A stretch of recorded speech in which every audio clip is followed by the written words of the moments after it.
ತೋಟಗಾರಿಕೆ, ಹೈನುಗಾರಿಕೆ, ಜೇನು ಅಣಬೆ, ರೇಷ್ಮೆ, ಮೀನು, ಹಸಿರು ಮೇವು, ಅರಣ್ಯ ಮರಗಳು, ಸಮಗ್ರ ಕೃಷಿಯನ್ನು ನಮಗುಣಪಡಿಸುವ ಕೃಷಿ ದರ್ಶನ. ಕೃಷಿ ದರ್ಶನ, ಕೃಷಿ ದರ್ಶನ, ಓಹೋ ಕೃಷಿ ದರ್ಶನ.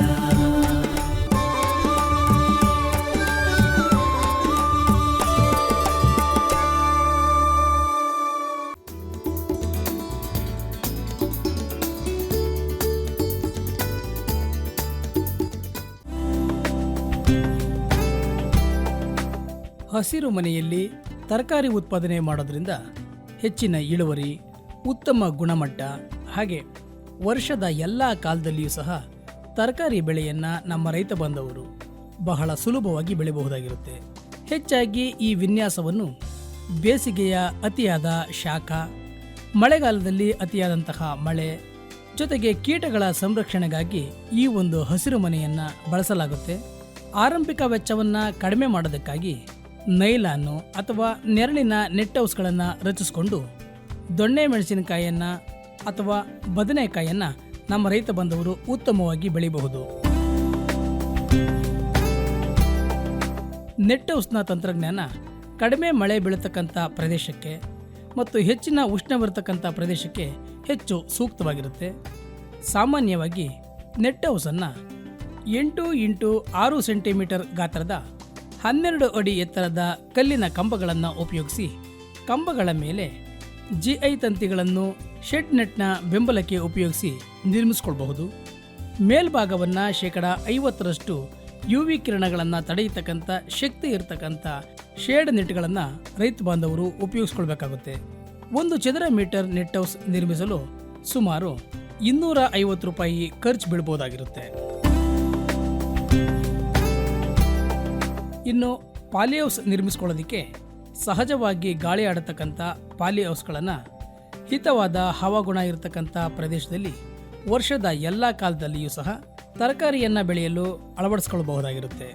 ಪಾಲಿ ಹೌಸ್ನ ಗಿಡಗಳಿಗೆ ಮಳೆ ನೀರಿನಿಂದ ಸಂರಕ್ಷಣೆಯನ್ನು ಒದಗಿಸೋದ್ರಿಂದ ಎಲೆಗಳಿಗೆ ಬರತಕ್ಕಂಥ ರೋಗಗಳ ಪ್ರಮಾಣ ನೆಟ್ ಹೌಸ್ಗಳಿಗೆ ಹೋಲಿಸಿದ್ರೆ ಕಡಿಮೆ ಮಾಡಬಹುದು. ಸಾಮಾನ್ಯವಾಗಿ GI ಕೊಳವೆಗಳನ್ನು ಪಾಲಿ ಹೌಸ್ ರಚನೆಯಲ್ಲಿ ಉಪಯೋಗಿಸಲಾಗುತ್ತೆ.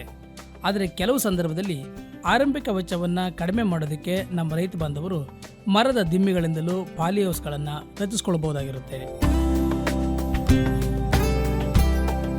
ಪಾಲಿ ಹೌಸು ಅಥವಾ ನೆಟ್ ಹೌಸ್ಗಳನ್ನು ರಚಿಸತಕ್ಕಂಥ ಸಂದರ್ಭದಲ್ಲಿ ವಿರುದ್ಧ ದಿಕ್ಕಿನಲ್ಲಿ 2 ಬಾಗಿಲುಗಳನ್ನು ನಿರ್ಮಿಸಿಕೊಳ್ಬೇಕು. ಕೀಟಗಳ ಒಳ ಪ್ರವೇಶವನ್ನು ನಿಯಂತ್ರಿಸೋದಕ್ಕಾಗಿ ಯಾವುದೇ ಕಾರಣಕ್ಕೂ 2 ಬಾಗಿಲನ್ನು ಒಂದೇ ಬಾರಿ ತೆಗೆಯಬಾರದಾಗಿರುತ್ತೆ. ಈ ಒಂದು ಪಾಲಿ ಹೌಸ್ಗಳಲ್ಲಿ ದೊಣ್ಣೆ ಮೆಣಸಿನಕಾಯಿಯನ್ನು ಬೆಳಿಬಹುದು. ಬೀಜದ ಟೊಮೊಟೊವನ್ನು ಸಹಜವಾಗಿ ಗಾಳಿ ಆಡತಕ್ಕಂಥ ಪಾಲಿ ಹೌಸ್ಗಳಲ್ಲಿ ವರ್ಷವಿಡೀ ನಮ್ಮ ರೈತ ಬಾಂಧವರು ಬೆಳೆದು ಹೆಚ್ಚಿನ ಲಾಭವನ್ನು ಗಳಿಸ್ಕೊಳ್ಬಹುದಾಗಿರುತ್ತೆ. ಈ ಬಗ್ಗೆ ತಮಗೆ ಹೆಚ್ಚಿನ ಮಾಹಿತಿ ಬೇಕಾದಲ್ಲಿ ತಮ್ಮ ಸಮೀಪದ ತೋಟಗಾರಿಕೆ ಇಲಾಖೆಯ ಅಧಿಕಾರಿಗಳನ್ನು ಸಂಪರ್ಕ ಮಾಡಿ ಹೆಚ್ಚಿನ ಮಾಹಿತಿಯನ್ನು ಪಡ್ಕೊಳ್ಬಹುದಾಗಿರುತ್ತೆ.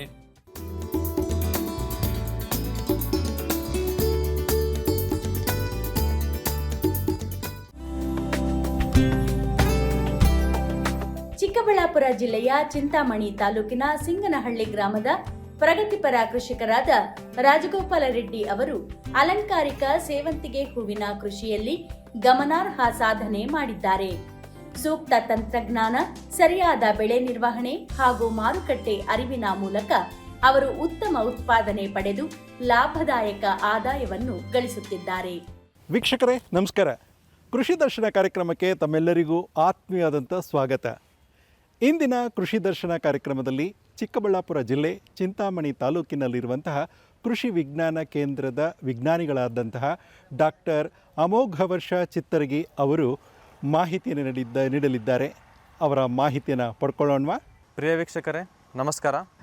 ಈ ಒಂದು ಚಿಕ್ಕಬಳ್ಳಾಪುರ ಜಿಲ್ಲೆಯಲ್ಲಿ ನೋಡೋದಾದರೆ ಟೊಮ್ಯಾಟೊ ಹಾಗೂ ಕ್ಯಾಪ್ಸಿಕಮ್ ಹಾಗೂ ಹೂವು ಬೆಳೆ ಮುಖ್ಯವಾದ ಬೆಳೆಗಳಾಗಿವೆ. ಈ ಒಂದು ಕಾಲಮಾನದಲ್ಲಿ ಟೊಮ್ಯಾಟೊ ಬೆಳೆ ನೋಡೋದಾದರೆ ರೈತರು ತುಂಬ ಚೆನ್ನಾಗಿಯೇ ಬೆಳೀತಾ ಇದ್ದು, ಆದರೆ ಅದರಲ್ಲಿ ಕೆಲವೊಂದಿಷ್ಟು ರೋಗಗಳು ತುಂಬ ಬಾಧಿಸ್ತಾ ಇದ್ದಾವೆ. ಅವುಗಳಲ್ಲಿ ನೋಡೋದಾದರೆ ಮುಖ್ಯವಾಗಿ ನಮಗೆ ಈ ಒಂದು ಕಾಲಮಾನದಲ್ಲಿ ಕಾಣಸಿಗುವುದು ವೈರಸ್ ರೋಗಗಳು, ಎಲೆ ಮುದುಡು ರೋಗ ಅಂತ ಬರುತ್ತೆ. ಇದು ಏನಂದರೆ ನರ್ಸರಿಯಿಂದನೇ ಸ್ಟಾರ್ಟ್ ಆಗುತ್ತೆ. ಆದ್ದರಿಂದ ರೈತರು ಇದನ್ನು ನರ್ಸರಿ ಒಂದು ಯಾವಾಗ ಒಂದು ಟೊಮ್ಯಾಟೊ ತಮ್ಮ ಒಂದು ಏನು ಟ್ರಾನ್ಸ್ಪ್ಲಾಂಟಿಂಗ್ ಮಾಡ್ತಾರೆ ಆ ಒಂದು ಸ್ಟೇಜಿಂದನೇ ಇದನ್ನು ಮ್ಯಾನೇಜ್ಮೆಂಟ್ ಮಾಡಬೇಕಾಗುತ್ತೆ. ಅದು ಯಾವಾಗ ಟ್ರಾನ್ಸ್ಪ್ಲಾಂಟ್ ಮಾಡ್ತಾರೆ ಸುತ್ತಮುತ್ತ ಏನು ನೋಡ್ಕೋಬೇಕಂದ್ರೆ ಬೇಲಿ ಹಾಕ್ಕೋಬೇಕು. ಬೇಲಿ ಹಾಕ್ಕೊಂಡ್ರೆ ಏನಾಗುತ್ತೆ ಅಂದರೆ ಬಿಳಿ ನೊಣದಿಂದ ಏನು ಈ ವೈರಸ್ ಹರಡುತ್ತೆ ಅದು ಬಿಳಿ ನೊಣ ಒಂದು ಫೀಲ್ಡಿಂದ ಇನ್ನೊಂದು ಫೀಲ್ಡಿಗೆ ಬರಲ್ಲ. ಅದೇ ಥರ ಏನಾದರೂ ಬೇಲಿ ಹಾಕ್ಕೊಳಕ್ಕಾಗಲಿಕ್ಕಂದ್ರೆ ಸುತ್ತಮುತ್ತ ಎತ್ತರವಾದ ಬೆಳೆಗಳಾದ ಮೇಜ್ನ ಬೆಳ್ಕೊಬೋದು, ಇಲ್ಲ ಜೋಳ ಬೆಳ್ಕೊಬೋದು. ಆವಾಗ ಏನಾಗುತ್ತೆ ಅಂದರೆ ಆ ಒಂದು ಬ್ಯಾರಿಯರಾಗಿ ಕೆಲಸ ಮಾಡ್ತವೆ, ಬಿಳಿ ನೊಣಗಳು ಒಳಗಡೆ ಬರೋದಿಲ್ಲ. ಆಮೇಲೆ ನೋಡೋದಾದರೆ ಸ್ವಲ್ಪ ಬೆಳೆದ ಮೇಲೆ ಏನಾದರೂ ರೋಗ ಕಂಡು ಬರೋದಾದರೆ ನಾವು ಕೀಟನಾಶಕಗಳನ್ನು ಸ್ಪ್ರೇ ಮಾಡಬೇಕು. ಯಾಕಂದರೆ ಇದೊಂದು ಕೀಟವಾದ ಬಿಳಿ ನೊಣದಿಂದ ಹರಡೋದ್ರಿಂದ ಕೀಟನಾಶಕಗಳು ಬಳಸೋದ್ರಿಂದ ಈ ಒಂದು ರೋಗವನ್ನು ನಾವು ತಡೆಯಬಹುದು. ಅದೇ ಥರ ಮತ್ತೆ ನೋಡೋದಾದರೆ ಎಲೆ ಚುಕ್ಕೆ ರೋಗ ಕೂಡ ಬರುತ್ತೆ. ಈ ಒಂದು ವಾತಾವರಣದಲ್ಲಿ ಅಷ್ಟು ಆ ರೋಗ ಕಂಡು ಬರೋದಿಲ್ಲ. ಆದರೂ ಕೂಡ ಏನಾದರೂ ಕಂಡು ಬಂದರೆ ಕಾರ್ಬನ್ಡಿಜಿಮ್ನ ನಾವು 2 ಗ್ರಾಮ್ ಪರ್ ಲೀಟ್ರಲ್ಲಿ ನಾವು ಸ್ಪ್ರೇ ಮಾಡ್ಬೋದು. ಮತ್ತು ಈಗ ಕ್ಯಾಪ್ಸಿಕಮ್ ಅನ್ನೋದು ನೋಡೋದಾದರೆ ಅದರಲ್ಲಿ ವಿಲ್ಟ್ ಅಥವಾ ಏನು ಸೊರಗು ರೋಗ ಅಂತೀವಿ ಅದು ತುಂಬ ಕಾಡುತ್ತೆ. ಮತ್ತು ಅದರದ್ದು ಬುಡ ಕೊಳೆ ರೋಗನೂ ಜಾಸ್ತಿ ಇರುತ್ತೆ. ಏನು ರೈತರು ಏನು ಮಾಡ್ತಾರೆ ಅಂದರೆ ನೀರನ್ನ ಹಾಗೆ ಬಿಟ್ಬಿಡ್ತಾರೆ. ಅದೇನಾಗುತ್ತೆ ಅಂದರೆ ಒಂದು ರೋಗ ಒಂದು ಜಾಗದಲ್ಲಿರುತ್ತೆ, ನೀರು ಬಿಟ್ಟಾಗ ಏನಾಗುತ್ತೆ ಇನ್ನೊಂದು ಜಾಗಕ್ಕೆ ಹೋಗಿಬಿಡುತ್ತೆ. ಅದನ್ನು ನಿಯಂತ್ರಿಸಬೇಕಂದ್ರೆ ಮೊದಲು ಡ್ರಿಪ್ ಇರಿಗೇಷನ್ ಭಾಳ ಇಂಪಾರ್ಟೆಂಟು. ಡ್ರಿಪ್ ಇರಿಗೇಷನ್ ಮಾಡೋದ್ರಿಂದ ಆ ರೋಗವನ್ನು ಹತೋಟಿ ಮಾಡ್ಬೋದು. ಆಮೇಲೆ ಏನಾಗುತ್ತೆ ಅಂದರೆ ನಾವು ಕಾರ್ಬನ್ಡಜಿಮ್ ಪ್ಲಸ್ ಮ್ಯಾಂಕೋಜೆಬ್ ಅಂತ ಒಂದು ಶಿಲೀಂಧ್ರನಾಶಕ ಬರುತ್ತೆ, ಅದನ್ನು ಕೂಡ ನಾವು ಬುಡಕ್ಕೆ 50 ml ಹಾಕೋದ್ರಿಂದ ಈ ಒಂದು ರೋಗವನ್ನು ನಿರ್ವಹಣೆ ಮಾಡ್ಬೋದು. ಅದೇ ಥರ ಕೆಲವೊಂದಿಷ್ಟು ಬೇರೆ ಶಿಲೀಂಧ್ರಗಳು ಏನು ಕೆಳಹಂತದ ಲೋವರ್ ಫಂಜೆ ಅಂತೀವಿ, ಅದರಿಂದನೂ ಕೂಡ ಒಂದಿಷ್ಟು ಕೊಳೆ ರೋಗ ಬರುತ್ತೆ. ಅದನ್ನು ತಡಿಬೇಕಂದ್ರೆ ನಾವು ಕೆಲವೊಂದಿಷ್ಟು ಬೇರೆ ಶಿಲೀಂಧ್ರನಾಶಕಗಳು ಅಂತ ಹೇಳ್ತೀವಿ, ಅಲಿಟ್ ಅಂತ ಬರುತ್ತೆ. ಅದನ್ನು ನಾವು ಯೂಸ್ ಮಾಡೋದ್ರಿಂದ ಈ ಒಂದು ರೋಗಗಳನ್ನ ಹತೋಟಿ ಮಾಡ್ಬೋದು. ಇನ್ನು ಹೂವಿನ ಬೆಳೆ ನೋಡೋದಾದರೆ ಹೂಗಳಲ್ಲೂ ಕೂಡ ಏನಾಗುತ್ತೆ ಅಂದರೆ ಅದರದ್ದು ಏನು ಪೆಟಲ್ಸ್ ಇರುತ್ತೆ ಅವು ಎಲ್ಲ ರೋಗ ಬಂದಂಗೆ ಆಗುತ್ತೆ. ಅದಕ್ಕೂ ಕೂಡ ನಾವು ಮುಂಚೆನೇ ಒಂದು ಕಾರ್ಬನ್ಡಜಿಮ್ ಅಥವಾ ಮ್ಯಾಂಕೋಜೆಬ್ ಏನಿದೆ ಅದನ್ನು ಸ್ಪ್ರೇ ಮಾಡಿದ್ರೆ ಈ ಒಂದು ಕೂಡ ರೋಗಗಳನ್ನ ನಿರ್ವಹಣೆ ಮಾಡ್ಬೋದು.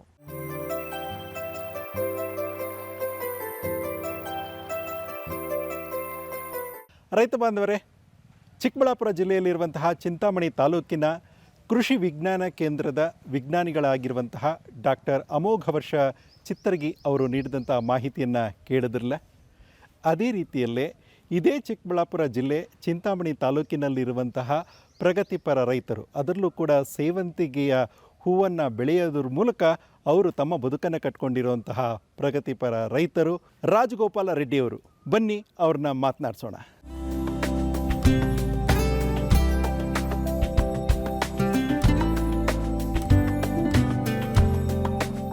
ರಾಜಗೋಪಾಲ್ ರೆಡ್ಡಿ ಅವರೇ, ತಮಗೆ ಆತ್ಮೀಯವಾದಂಥ ಸ್ವಾಗತ. ನಮಸ್ತೆ. ನಮಸ್ಕಾರ. ಹೇಗಿದ್ದೀರಾ ಸರ್? ಚೆನ್ನಾಗಿದ್ದೀವಿ ಸರ್. ಈ ಒಂದು ನಾನು ನಿಮ್ಮ ತೋಟಕ್ಕೆ ಬಂದಿದ್ದೀನಿ. ಎಷ್ಟು ಎಕರೆ ಇದೆ ಸರ್? ಇಲ್ಲ 5 ಎಕರೆ ಐತೆ ಸರ್ ನಮ್ಮದು. ಹಾಂ ಹಾಂ 5 ನಮ್ಮ ತಂದೆಯವರು ಲಕ್ಷ್ಮೀನಾರಾಯಣ ರೆಡ್ಡಿ ಅಂತೇಳಿ ಎಲ್ಲ ಅವ್ರ ಹೆಸರೆಲ್ಲ ಇದೆ. 5 ಎಕರೆ ಐತೆ ಸರ್. 5 ಎಕರೆ ಜಮೀನು. ಇದನ್ನು ನೀವು ಯಾವಾಗಿಂದ ಪ್ರಾರಂಭ ಮಾಡಿದ್ದೀರಾ? ಸರ್ 3 ವರ್ಷ ಆಯಿತು. ನಾವು ಇದಕ್ಕೆ ಮೊದಲು ಚಿಂತಾಮಣಿಯಲ್ಲಿ ವಿಕ್ರಮ್ ಕಾಲೇಜಲ್ಲಿ ಕೆಲಸಕ್ಕೆ ಹೋಗ್ತಾ ಇದ್ವಿ. 3 ವರ್ಷ ಆಯಿತು ಬಿಟ್ಬಿಟ್ಟು. 3 ವರ್ಷ ಆದಮೇಲೆ ಫಸ್ಟ್ ಒಂದು ಹೆಸರು ಹಾಕಿದ್ವಿ, ಆನಂತರ ಇನ್ನೊಂದು ಪಾಲಿಯೋಸ್ ಹಾಕಿದ್ವಿ. ಆನಂತರ 3ನೇ ಹೆಸರು ಬಂದು ನಮ್ಮ ಬಾಲಕೃಷ್ಣ ಸರು ಮತ್ತು ಪವಿತ್ರ ಮೇಡಮು, ನಮ್ಮ ಚಿಕ್ಕಬಳ್ಳಾಪುರದಲ್ಲಿ ಗಾಯತ್ರಿ ಮೇಡಮ್ ಅವರು ತುಂಬ ಪ್ರೋತ್ಸಾಹ ಮಾಡಿದ್ರು. 3ನೇ ಪಾಲಿಯೋಸನ್ನು ಹಾಕಿ ಇದರಲ್ಲಿ ಬಿ ವೈಟ್ ಬೆಳೆಯನ್ನು ಹಾಕಿದ್ದೀವಿ ಸರ್ ಇವಾಗ.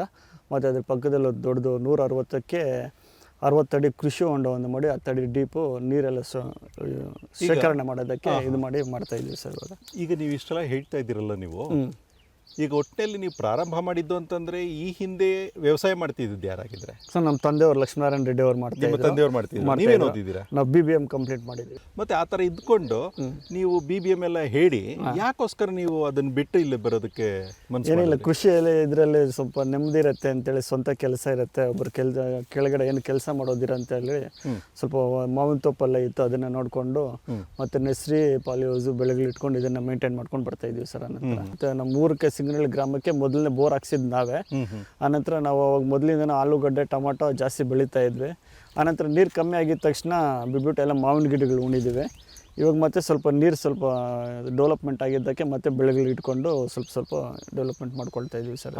ಅಂದರೆ ನಿಮಗೆ ಪ್ರಾರಂಭದಲ್ಲಿ ನೀರಾವರಿ ವ್ಯವಸ್ಥೆ ಎಲ್ಲ ಚೆನ್ನಾಗಿತ್ತು, ಆ ನಂತರದಲ್ಲಿ ಕಮ್ಮಿ ಆಗಿದೆ ಅಂತ. ಮತ್ತೆ ಈ ನಡುವೆ ಸ್ವಲ್ಪ ಬೋರ್ಗಳೆಲ್ಲ ಸ್ವಲ್ಪ 3-4 ವರ್ಷದಿಂದ ಇಂಪ್ರೂವ್ಮೆಂಟ್ ಆಗೈತೆ ಸರ್. ಹಾಗಿದ್ರೆ ಏನೇನು ಬೆಳೆಗಳನ್ನು ಬೆಳಿತಿದ್ದೀರಾ ರಾಜಗೋಪಾಲ್ ರೆಡ್ಡಿ ಅವರೇ? ಸರ್ ಇವಾಗ ಪ್ರೆಸೆಂಟ್ ಆಗಿ ಇಲ್ಲಿ ಒಂದು 4 ಎಕರೆ ಸ್ವೀಟ್ ಗುಂಬಳಿ ಹಾಕಿದ್ರು ಆಗೋಯ್ತು. ಮತ್ತೆ ಟೊಮಾಟೊ ಒಂದು ಅರ್ಧ ಎಕರೆ ಹಾಕಿದ್ದೀವಿ, ಬಜ್ಜಿ ಮೆಣಸಿನಕಾಯಿ ಒಂದು ಎಕರೆ ಹಾಕಿದ್ದೀವಿ. ಚಾಮಂತಿ ಹೊಸ ಪಾಲಿಹೌಸಲ್ಲಿ 18 ಕುಂಟೆ ಬಿ ವೈಟ್ ಚಾಮಂತಿ ಬೆಳೆದಿದ್ವಿ ಸರ್ ಪ್ರೆಸೆಂಟ್ ಆಗಿ. ಅದ್ರ ಜೊತೆಗೆ 2 ನರ್ಸರಿಯನ್ನು ಸಹ ಮೇಂಟೈನ್ ಮಾಡ್ತಾ ಇದ್ವಿ. ಅಂದರೆ ಈಗ ನೀವೆಲ್ಲ ಇದನ್ನೆಲ್ಲ ಬೆಳೀತಿದ್ದೀರಲ್ಲ, ಇದರಲ್ಲಿ ಬಹುಮುಖ್ಯವಾಗಿ ನೀವು ತುಂಬ ಹೆಚ್ಚು ಒತ್ತು ಕೊಟ್ಟು ಬೆಳೆಯುವಂಥದ್ದು ಯಾವುದು? ಒತ್ತು ಕೊಟ್ಟು ಆಚೆ ಕಡೆ ಬೆಳೆಗಳೇನು ಸರ್ ಸ್ವಲ್ಪ ಡಿಸೀಸ್ ಅಂದರೆ ಏನು ಬೆಳೆಯೋಕ್ಕೂ ಆಗ್ತಾಯಿಲ್ಲ ಸರ್. ಪಾಲಿಹೌಸಲ್ಲಿ ಆದರೆ ಚೆನ್ನಾಗಿ ಇದು ಬರ್ತೈತೆ. ಬಿ ವೈಟ್ ಹಾಕಿದ್ವಿ, ಅದ್ರಲ್ಲಿ ಒಳ್ಳೆ ಕ್ವಾಲಿಟಿ ಎಲ್ಲ ಬಂದೈತೆ. ಇನ್ನು ಒಂದು 2 ಎಕರೆ ಇದ್ರ ಮೇಲ್ಗಡೆ 2 ಎಕರೆ ಪಾಲಿಹೌಸ್ ಮಾಡಿ ಇನ್ನು ಸ್ವಲ್ಪ ದೊಡ್ಡದಾಗಿ ಮಾಡಬೇಕು ಅಂತೇಳಿ ಮಾಡ್ತಾ ಇದ್ವಿ ಸರ್. ಯಾಕೆ ಅದನ್ನು ಹೂವಿನ ಬೆಳೆನೇ ಬೆಳಿಬೇಕು ಅಂತ ನಿಮ್ಗೆ ಅನ್ನಿಸ್ತು? ಸರ್ ಪಾಲಿಹೌಸಲ್ಲಿ ಕ್ವಾಲಿಟಿ ಚೆನ್ನಾಗಿ ಬರ್ತೈತೆ. ಆಚೆ ಬೆಳೆಯೋದು ನಮ್ಮ ಕಡೆ ಎಲ್ಲ ಕಷ್ಟ ಆಗೈತೆ ವೈರಸ್ಸಿಂದ ಪ್ರಾಬ್ಲಮಿಂದ. ಅದಕ್ಕಾದಷ್ಟು ಪಾಲಿಹೌಸಲ್ಲೇ ಇನ್ನೂ ಸ್ವಲ್ಪ ಜಾಸ್ತಿ ಡೆವಲಪ್ಮೆಂಟ್ ಮಾಡಿ ಪಾಲಿಹೌಸಲ್ಲೇ ಬೆಳಿಬೇಕು.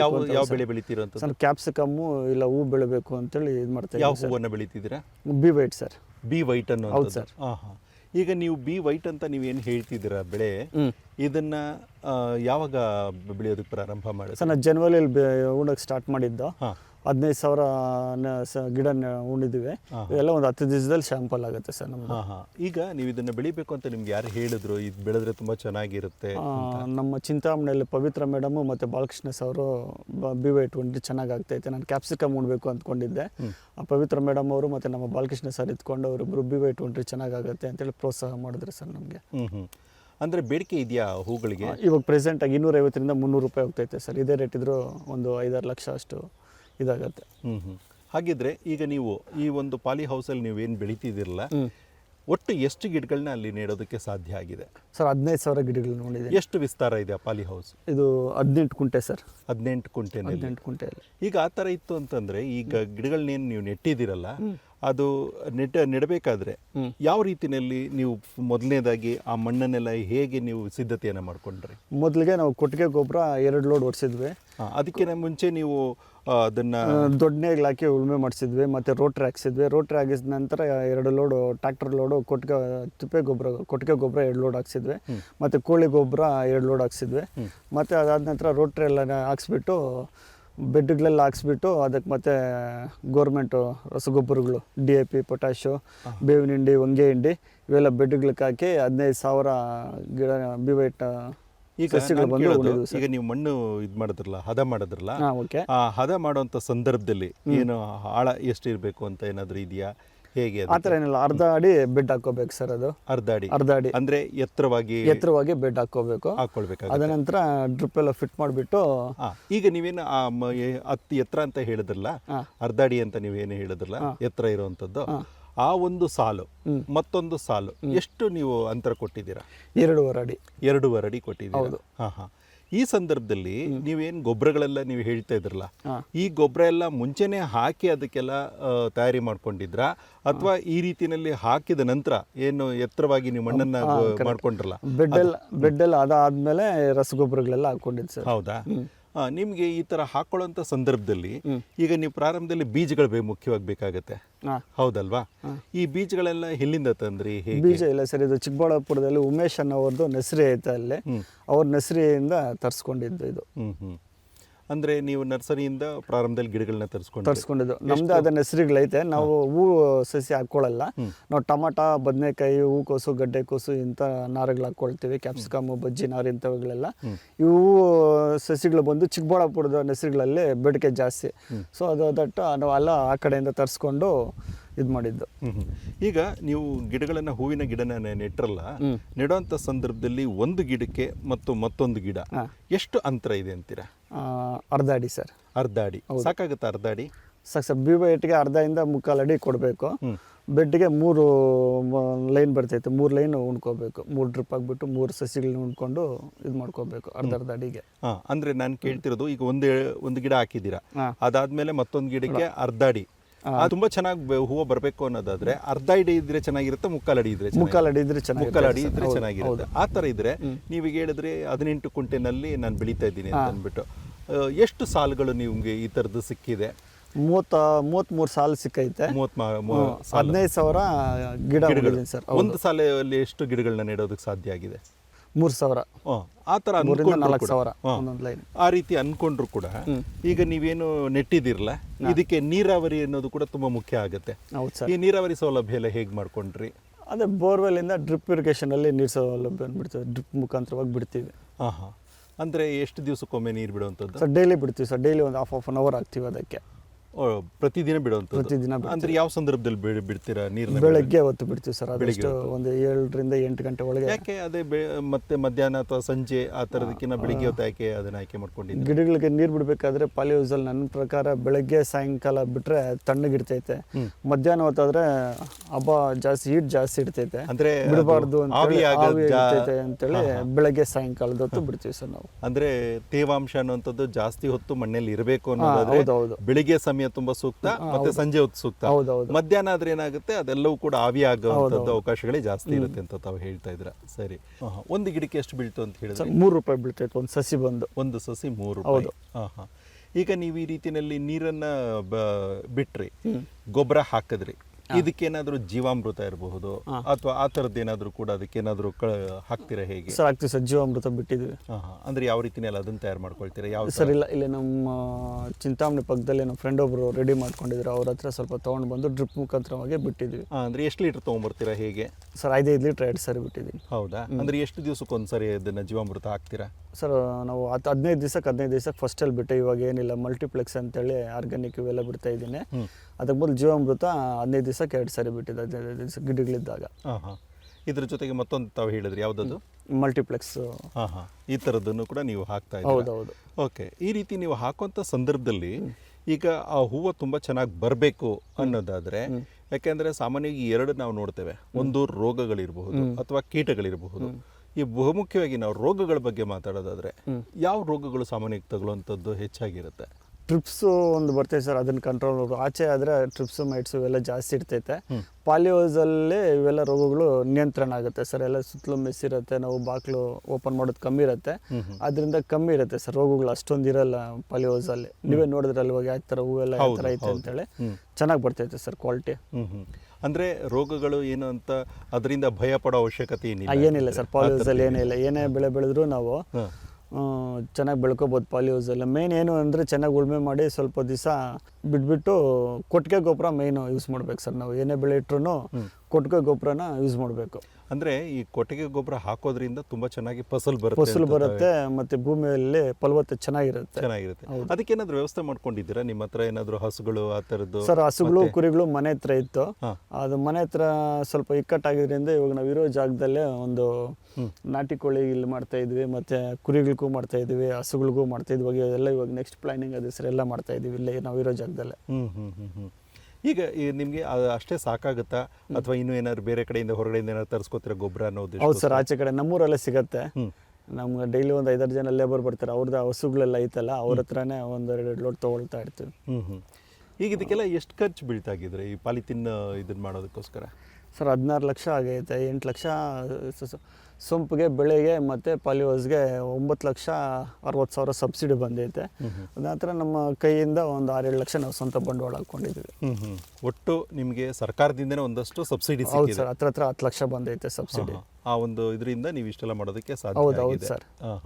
ಆಮೇಲೆ ಈಗ ಒಂದು ಪಾಲಿಥೀನ್ ಮಾಡೋದಕ್ಕೆ ನೀವು ಈಗ ಇಷ್ಟು ಇದಾದ್ಮೇಲೆ ಒಳಗಡೆ ಗಿಡಗಳನ್ನ ಹಾಕಿದ್ರಲ್ಲ, ಆ ಒಂದು ಸಂದರ್ಭದಲ್ಲಿ ಮತ್ತೆ ಗೊಬ್ಬರ ಮತ್ತೆ ಈ ನೀರಾವರಿಗೋಸ್ಕರ ಇದಕ್ಕೆಲ್ಲ ಒಂದು ಎಷ್ಟು ಖರ್ಚು ಬರಬಹುದು ಅಂತೀರಾ? ಸರ್ ನಾನು ಅರ್ಧ ಎಕರೆ ಅಷ್ಟು ಅನ್ನೋದು, ಸ್ವಲ್ಪ 2 ಕುಂಟೆ ಅರ್ಧ ಎಕರೆ ಅನ್ಕೊಳ್ಳಿ. ಅರ್ಧ ಎಕರೆ ಚಾಮಂತಿ ಬಿ-ವೈಟ್ ಉಣ್ಬೇಕು ಅಂದರೆ ಒಂದು 2 ಲಕ್ಷ ಖರ್ಚು ಬರುತ್ತೆ ಸರ್ ಅದರಲ್ಲಿ. ಇಷ್ಟನ್ನ ನೀವು ಈಗ ಹಾಕಿದ್ರಿ, ಗೊಬ್ಬರ ಹಾಕಿದ್ರಿ, ಮತ್ತೆ ಇದಕ್ಕೇನಾದ್ರು ಕೀಟ ಬಾಧೆಗಳು ಆ ಥರದ್ದು ಏನಾದರೂ ಕಂಡು ಬರುತ್ತಾ ಹೇಗೆ? ಕೀಟ ಬಾಧೆಗಳು ಪಾಲಿಯೋಸಲ್ಲಿ ಕಮ್ಮಿ ಬರುತ್ತೆ. ನಾವು ಮಾಮೂಲಿ ಒಂದು 10 ವಾರಕ್ಕೆ ಇಲ್ಲ 10 ದಿವಸಕ್ಕೆ ಒಂದೊಂದು ಸ್ಪ್ರೇ ಮಾಡ್ತಾ ಇರ್ಬೇಕು ಸರ್, ಏನೇನೋ ಲೇಟಾಗಿ. ಅಂದರೆ ಒಟ್ಟಿನಲ್ಲಿ ಅದು ಏನಾದರೂ ಇರಲಿ ಇಲ್ದಿರಲಿ ವಾರಕ್ಕೆ 10 ದಿವಸಕ್ಕೆ ಸ್ಪ್ರೇ ಮಾಡ್ತಾ ಇರಬೇಕು. ಈ ರೀತಿಯಲ್ಲಿ ನೀವು ಸ್ಪ್ರೇ ಮಾಡ್ತಿರಲ್ಲ, ಈಗ ನೀವು ಹಾಕಿದ ಮೇಲೆ ಎಷ್ಟು ದಿನಕ್ಕೆ ನಿಮಗೆ ಫಸಲು ಬಿಡೋದಕ್ಕೆ ಪ್ರಾರಂಭ ಆಗುತ್ತೆ? 3 ತಿಂಗಳು 10 ದಿವಸಕ್ಕೆ ಶಾಂಪಲ್ ಸ್ಟಾರ್ಟ್ ಆಗುತ್ತೆ ಸರ್. ಇದು ಬಿ-ವೈಟ್ 3 ತಿಂಗಳು 10 ದಿವಸಕ್ಕೆ ಬಿಡೋದಕ್ಕೆ ಪ್ರಾರಂಭ ಮಾಡುತ್ತೆ. ಅಲ್ಲ, ಶಾಂಪಲ್ಲೇ ಸ್ಟಾರ್ಟ್ ಆಗುತ್ತೆ. ಹೂ ಕಟಾವಿಗೆ ಬರುತ್ತೆ. 3 ತಿಂಗಳು 10 ದಿವಸಕ್ಕೆ ಹೂ ಕಟಾವಿಗೆ ಬರುತ್ತೆ. ಈಗ ಕಟಾವು ಬಂತು ಸರಿ, 3 ತಿಂಗಳು 10 ದಿವಸಕ್ಕೆ, ಅದಾದ ನಂತರದಲ್ಲಿ ಮತ್ತೆ ಇನ್ನೆಷ್ಟು ದಿವಸ ಬೇಕು ಮತ್ತೆ ಕಟಾವು ಬರಬೇಕು? ಸರ್ ಇದು 1.5 ತಿಂಗಳು ಸಿಗುತ್ತೆ. 1.5 ತಿಂಗಳು ಆಗಿದ ನಂತರ ಮತ್ತೆ ನಾವು ಇದನ್ನೇ ಚೆನ್ನಾಗಿ ಮೇಂಟೈನ್ ಮಾಡ್ತಾ ಇರ್ತೀವಲ್ಲ, ಕಳೆಗಳು ಏನಿಲ್ಲ ಕ್ಲೀನಾಗಿ ಮೇಂಟೈನ್ ಮಾಡಿದ್ವಲ್ಲ, ಅದು ಬುಡ್ ಸಮೇತ ಕಟ್ ಮಾಡಿದ್ರೆ ಮತ್ತೆ 2ನೇ ಕ್ರಾಪ್ ಬರುತ್ತೆ. ಮತ್ತೆ 2.5 ತಿಂಗಳಿಗೆಲ್ಲ 2ನೇ ಕ್ರಾಪ್ ಬರುತ್ತೆ. ಅದಾದ ನಂತರ ಮತ್ತೆ 3ನೇ ಕ್ರಾಪ್ ಕೂಡ ತೆಗಿಬೋದು ಪಾಲಿಹೌಸಲ್ಲಿ. ಅದು ಸ್ಪೆಷಾಲಿಟಿ ಜಾಸ್ತಿ ಸರ್. ಅಂದ್ರೆ ಒಟ್ಟು ನೀವು 3 ಬಾರಿ ಅದನ್ನ ಕಟಾವು ಮಾಡಿ ಪಡ್ಕೊಳ್ಬಹುದು ಅಂತ ಹೇಳ್ತೀರಾ. ಆ ರೀತಿ ಇತ್ತು ಅಂದ್ರೆ ಈಗ ನೀವೇನು ಪಾಲಿ ಹೌಸ್ ಮಾಡಿದಿರಲ್ಲ, ಇದರಲ್ಲಿ ಈಗ ಒಂದು ಸಾರಿಗೆ ನೀವು ಎಷ್ಟು ನಿಮ್ಗೆ ಆ ಒಂದು ಫಸಲ್ ಬರುತ್ತೆ, ಎಷ್ಟು ಕೆಜಿ ಬರುತ್ತೆ ಸರ್? ಒಂದು ಗಿಡಕ್ಕೆ ನನ್ನ ಅಂದಾಜು ಒಂದು 1/4 kg ಬರಬೇಕು. 2,000 kg ಆ ಥರ ಆಗ್ಬೋದು ಸರ್ ಇದು. ಕೆಜಿ ಎಷ್ಟು ಅಂತ ತಾವು ಹೇಳಿ? 250ರಿಂದ 350 ಮಿನಿಮಮ್. ಅದು 150 ರೂಪಾಯಿ ಇರ್ತೈತೆ.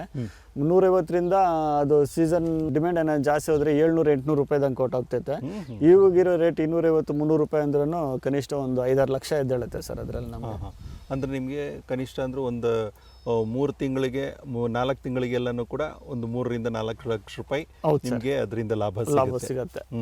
ಒಟ್ಟಾರೆಯಾಗಿ ಅದಕ್ಕೇನು ಖರ್ಚು ಅನ್ನೋದೇನಿದೆಯಲ್ಲ, ಆ ಖರ್ಚೆಲ್ಲ ತೆಗೆದು ನನಗೆ ಕೈಗೆ ಒಂದಿಷ್ಟು ದುಡ್ಡು ಅಂತ ಎಷ್ಟು ಸಿಗ್ಬೋದು ಸರ್? ಒಂದು 3-3.5 ಲಕ್ಷ ಸಿಗುತ್ತೆ. 3-3ರಿಂದ 3.5 ಲಕ್ಷ. ಇದು ಮೊದಲನೇ ಇದಕ್ಕೆ ಇಟ್ಕೊಳ್ಳೋಣ. 2ನೇ ಸಾರಿ ನೀವು ಅದನ್ನ ಕಟಾವು ಮಾಡಿ ತಗೊಳ್ತಿರಲ್ಲ, ಅಂತ ಸಂದರ್ಭದಲ್ಲಿ ಏನಾದರೂ ಇಳುವರಿ ಕಡಿಮೆ ಆಗಿರುತ್ತಾ ಅಥವಾ ಇನ್ನೂ ಜಾಸ್ತಿ ಆಗುತ್ತಾ? ಹೇಗೆ? ಇಳುವರಿ ಜಾಸ್ತಿ ಆಗುತ್ತೆ ಸರ್. ಇನ್ನೂ ಇಳುವರಿ ಜಾಸ್ತಿ ಆಗಿರುತ್ತೆ. ಆವಾಗ ಎಷ್ಟು ಬರಬಹುದು? ಅವಾಗ ರೇಟ್ ಮೇಲೆ ಡಿಪೆಂಡ್ ಆಗುತ್ತೆ ಸರ್. ಏನು ರೇಟ್ ಇದ್ರೆ ಅವಾಗ ಮಿನಿಮಮ್ ಅಂತ ಇಟ್ಕೊಂಡ್ರು ಕೂಡ ಮಿನಿಮಮ್ 150-200 ರೂಪಾಯಿ ಇದ್ರೂ ಆ ಸರಿನೂ 4 ಲಕ್ಷ ಅಷ್ಟೇ, 4-5 ಲಕ್ಷ ಇದ್ದೇಳುತ್ತೆ. ಅಂದ್ರೆ ನೀವು ಹೇಳ್ತಿರೋದೇನಂದ್ರೆ ಈಗೇನು ನೀವು ಬೆಳಿತಿದಿರಲ್ಲ ಹೂವು, ಇದರಿಂದ ವರ್ಷಕ್ಕೆ ನಿಮ್ಗೆ ಕನಿಷ್ಠ ಅಂದ್ರೂ 3 ಲಕ್ಷ ಅಂದ್ರೂ 3-6-9 ಲಕ್ಷ ಆದಾಯ ಸಿಗುತ್ತೆ ಸರ್. ಆದಾಯ ಸಿಗುತ್ತೆ. ಇದನ್ನ ನೀವೆಲ್ಲ ತಗೊಳ್ತಿರಲ್ಲ ಹೂವನ್ನೆಲ್ಲನು, ತಗೊಂಡಾದ್ಮೇಲೆ ಮಾರಾಟ ಎಲ್ಲಿ ಮಾಡ್ತೀರಾ ಸರ್? ನಾವು ಇಲ್ಲಿಂದ ಚಿಕ್ಕಬಳ್ಳಾಪುರ ನಮ್ಮ ಕೊಡದವಾಡಿ ಗೇಟಿಂದ ಡೈಲಿ ಮಾರ್ಕೆಟ್ಗೆ ಹೋಗ್ತಾ ಇರ್ತೇವೆ. ತರಕಾರಿ ಗಾಡಿಗಳು ಹೋಗುತ್ತೆ, ಹೂ ಗಾಡಿನೂ ಹೋಗುತ್ತೆ. ಇಲ್ಲಿಂದ ನಾವು ಟ್ರಾನ್ಸ್ಪೋರ್ಟ್ ಅವರೇ ಬಂದು ನಮ್ಮ ಹೆಸರು ಎಲ್ಲ ಹಾಕೊಂಡು ಹೋಗ್ತಾರೆ ಸರ್. ಅಂದ್ರೆ ಅವರೇ ಬಂದು ಇಲ್ಲಿಂದ ತಗೊಂಡು ಹೋಗ್ತಾರೆ. ಟ್ರಾನ್ಸ್ಪೋರ್ಟ್ ಫೆಸಿಲಿಟಿ ಎಲ್ಲ ನಮ್ಗೆ ಚೆನ್ನಾಗೈತೆ ಸರ್. ಬೆಂಗಳೂರಿಗೂ ಚೆನ್ನಾಗೈತೆ, ಚಿಕ್ಕಬಳ್ಳಾಪುರಗೂ ಚೆನ್ನಾಗೈತೆ.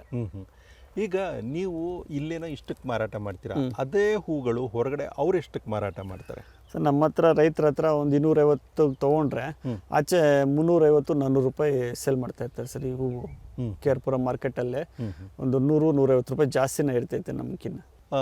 ಇದ್ರ ಜೊತೆಗೆ ನೀವೇನು ಮಾಡಿದ್ದೀರಾ ಅಂದರೆ ಬೇರೆ ಬೆಳೆಗಳನ್ನು ಕೂಡ ನೀವು ಹೇಳಿದ್ರಿ. ಹೌದು ಸರ್, ಬೆಳೀತಾ ಇದ್ದೀನಿ ಅಂತ ಅಂದ್ಬಿಟ್ಟು. ಅಂದರೆ ಇದು ಮುಖ್ಯವಾಗಿ ಈ ಕುಂಬಳಕಾಯಿ, ನೀವು ಹೇಳಿದ್ರಿ ಕುಂಬಳಕಾಯಿ ಗಿಡಗಳು ನಾವು ನೋಡ್ತಾ ಇದ್ದೀವಿ. ಕುಂಬಳಕಾಯಿಗಳು ಕಟಾವಾಗಿದೆ, ಆದರೂ ಕೂಡ ಮತ್ತಷ್ಟು ಕುಂಬಳಕಾಯಿಗಳು ಇವೆ.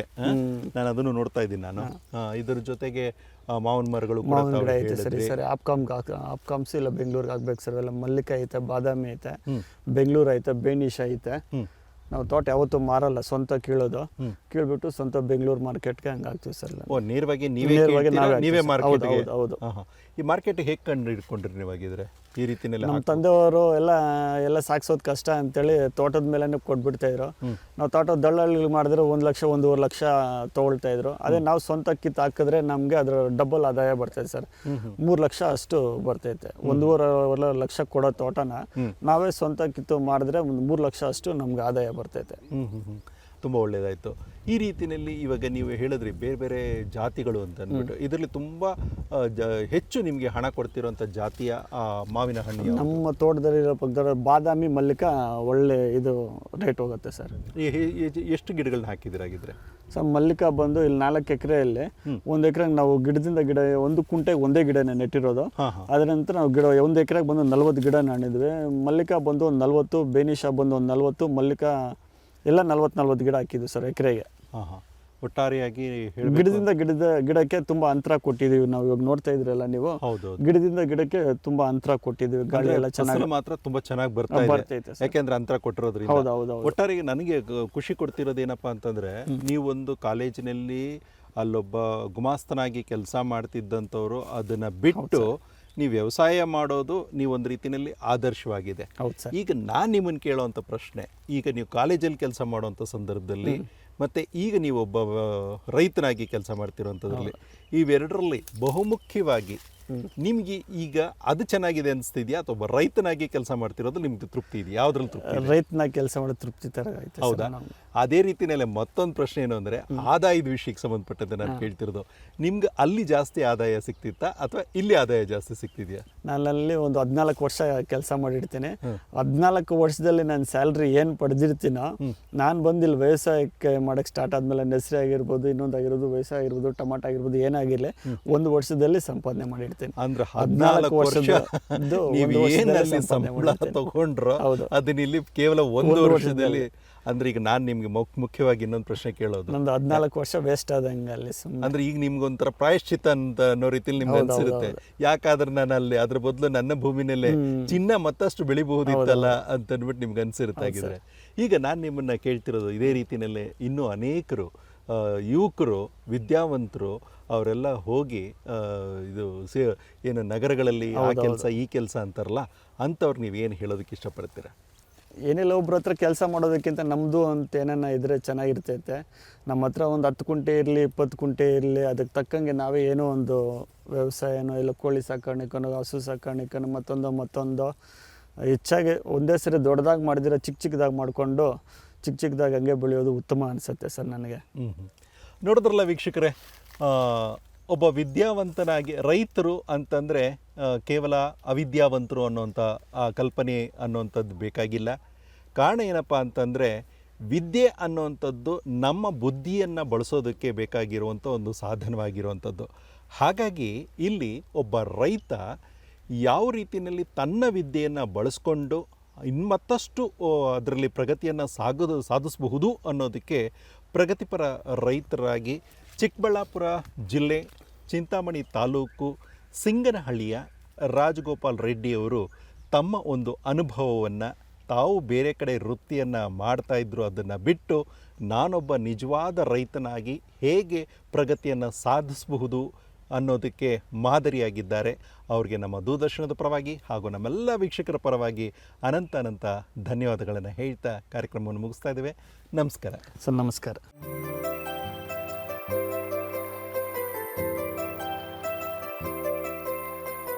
ನೋಡಿದ್ರಲ್ಲ ವೀಕ್ಷಕರೇ, ಇಂದಿನ ಸಂಚಿಕೆಯಲ್ಲಿ ನಾವು ಚಿಕ್ಕಬಳ್ಳಾಪುರ ಜಿಲ್ಲೆ ಚಿಂತಾಮಣಿ ತಾಲೂಕಿನಲ್ಲಿರುವಂತಹ ಕೃಷಿ ವಿಜ್ಞಾನ ಕೇಂದ್ರದ ವಿಜ್ಞಾನಿಗಳಾಗಿರುವಂತಹ ಡಾಕ್ಟರ್ ಅಮೋಘ ವರ್ಷ ಚಿತ್ತರಗಿಯವರು ನೀಡಿದಂಥ ಮಾಹಿತಿಯನ್ನು ಕೇಳಿದ್ವಿ. ಇದಾದ ನಂತರದಲ್ಲಿ ನಾವು ಇದೇ ಜಿಲ್ಲೆಯ ಪ್ರಗತಿಪರ ರೈತರು ಸೇವಂತಿಗೆಯ ಹೂವನ್ನು ಯಾವ ರೀತಿಯಲ್ಲಿ ಬೆಳೆದು ತಮ್ಮ ಪ್ರಗತಿಯನ್ನು ಸಾಧಿಸಿದ್ದಾರೆ ಅನ್ನೋವಂಥದ್ದನ್ನು ನಾವು ಅವರ ಮೂಲಕವೇ ವಿಷಯವನ್ನು ತಿಳ್ಕೊಂಡ್ವಿ. ಯಾರು ಆ ರೈತರು ಅಂತಂದ್ರೆ ಈಗಾಗಲೇ ನಿಮ್ಗೆ ಗೊತ್ತಿರೋವಂಥದ್ದು ರಾಜಗೋಪಾಲ ರೆಡ್ಡಿಯವರು. ಇದೇ ರೀತಿಯಲ್ಲೇ ಮತ್ತೆ ಮುಂದಿನ ಸಂಚಿಕೆಯಲ್ಲಿ ಮತ್ತೆ ವಿಶೇಷವಾದಂಥ ಮಾಹಿತಿಗಳೊಂದಿಗೆ ನಿಮ್ಮೊಂದಿಗೆ ಬರ್ತಾಯಿದ್ದೇವೆ. ಅಲ್ಲಿವರೆಗೂ ನಮಸ್ಕಾರ.